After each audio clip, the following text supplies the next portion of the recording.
আসসালামু আলাইকুম। দেশ উপবাস থেকে যারা আমার এই ভিডিওটি দেখছেন তাদেরকে অসংখ্য ধন্যবাদ। আজকে বাড়ির গ্রেড ভিম নিয়ে একটি গুরুত্বপূর্ণ আলোচনা করব।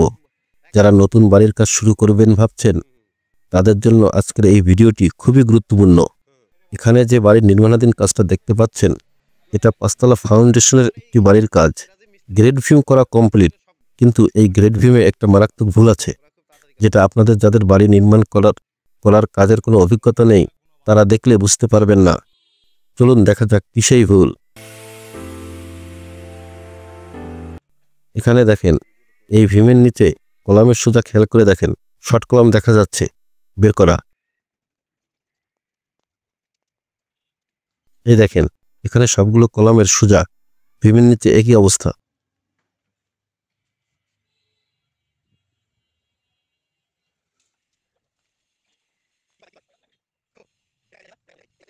সাইড থেকে দেখলে আরো ভালোভাবে বুঝতে পারবেন।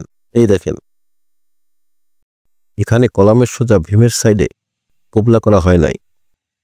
এটা ভুল কাজ, এভাবে গ্রেড ভীম করা যাবে না।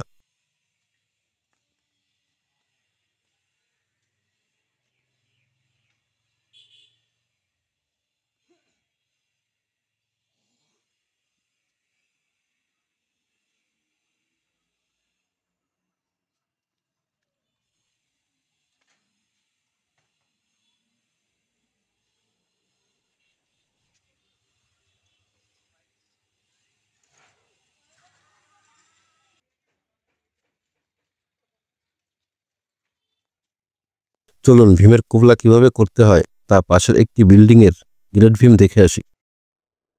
এই দেখেন কোবলা করতে হবে ঠিক এইভাবে, কলামের সোজা নিচের শর্ট কলাম থেকে ভীমের টপ লেভেল পর্যন্ত।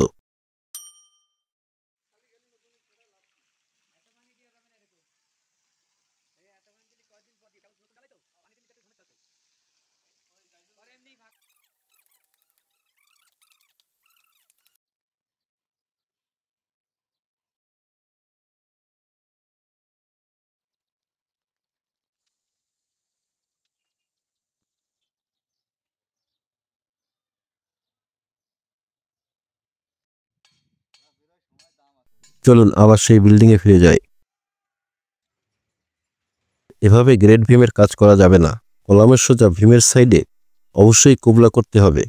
এর কারণ হলো, এক তো ভীম মাটির নিচে থাকে, তাই মাটির নিচে কভারিংও বেশি লাগে। তারপর আবার এই কোবলাগুলো দিলে ভীমও শক্ত থাকে।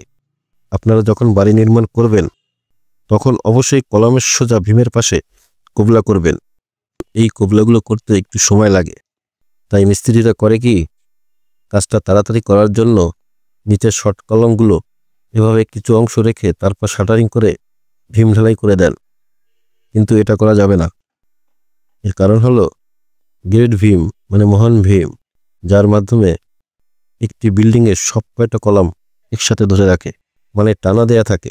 ভিডিওটি দেখার পর আমি বিশ্বাস করি আপনারা গ্রেড ভীম করার সময় এরকম ভুল করবেন না। তারপর আবার এখানে আরেকটি বিষয়, এখানে দেখেন এখানে সবগুলো ভীমের নিচে ফাঁকা, তার মানে ভীম ঝুলন্ত অবস্থায় আছে। অথচ ভীম ঢালাই করা হয়েছে 5 থেকে 6 দিন আগে, এখনই ভীমের নিচে শাটারিং খুলে ফেলা হয়েছে। কিন্তু এটা করা যাবে না, এত তাড়াতাড়ি ভীমের তলা খোলা যাবে না। এর কারণ হলো, ভীমের নিচে শাটারিং করে একটা ভীম যখন ঢালাই করা হয় তখন ওই ভীমটার তলা কমপক্ষে 2 সপ্তাহ আপনাকে শাটারিং ধরে রাখতেই হবে। এর আগে কোনোভাবেই শাটারিং খোলা যাবে না। আরও বেশি রাখলে ভালো হয়, কিন্তু 2 সপ্তাহ আপনাকে কমপক্ষে রাখতেই হবে। আপনি ভীম ঢালাই 2 দিন পরেই ভীমের সাইডের শাটারিং খুলে ফেলবেন, কিন্তু ভীমের নিচের শাটারিং 2 সপ্তাহ আগে কোনোভাবেই খোলা যাবে না। এর আগে খুললে ভীম নিচের দিকে ঝুলে যেতে পারে। এর কারণ হলো, ভীমের নিচের শাটারিং খোলা মানে ভীমটি ঝুলন্ত অবস্থায় থাকা, আর একটা ভীম ঝুলন্ত অবস্থায় থাকতে হলে ভীমের পরিপূর্ণ শক্তি অর্জন করতে হয়, মানে পরিপূর্ণ শক্ত হতে হয়। আমার পরামর্শ হলো, আপনারা যখন বাড়ি নির্মাণ করবেন, আমার পরামর্শ হলো আপনারা ভীমের নিচে গাঁথনি করে তারপর গ্রেড ভীম ঢালাই করবেন। তারপর আবার এখানে কিউরিং করা হচ্ছে না, ভীম করে ফেলে রাখা হয়েছে। এটা ঠিক না, এটা করা যাবে না। একটা কনক্রিট পরিপূর্ণ শক্তি অর্জন করতে হলে 28 দিন কিউরিং করতে হয়। সেখানে আপনাকে কমপক্ষে 2 সপ্তাহ তো কিউরিং করতেই হবে। তাহলে হলে কলকিট পরিপূর্ণ শক্তি অর্জন করতে পারে না। ভিডিওটি সম্পর্কে আপনার যদি কোনো মন্তব্য থাকে তাহলে অবশ্যই কমেন্ট বক্সে জানাবেন। আর আপনি যদি বাড়ি নির্মাণ সম্পর্কিত এরকম খুঁটিনাটি বিষয়ে জানতে আগ্রহী হন তাহলে আমার চ্যানেলটিতে একটি লাইক দেবেন, সাথে সাবস্ক্রাইবটা করে দিবেন আর পাশের বেল বাটনটি অন করে দিবেন। তাহলে পরবর্তী ভিডিওটি সবার আগে আপনিই দেখতে পারবেন। ধন্যবাদ। আসসালামু আলাইকুম।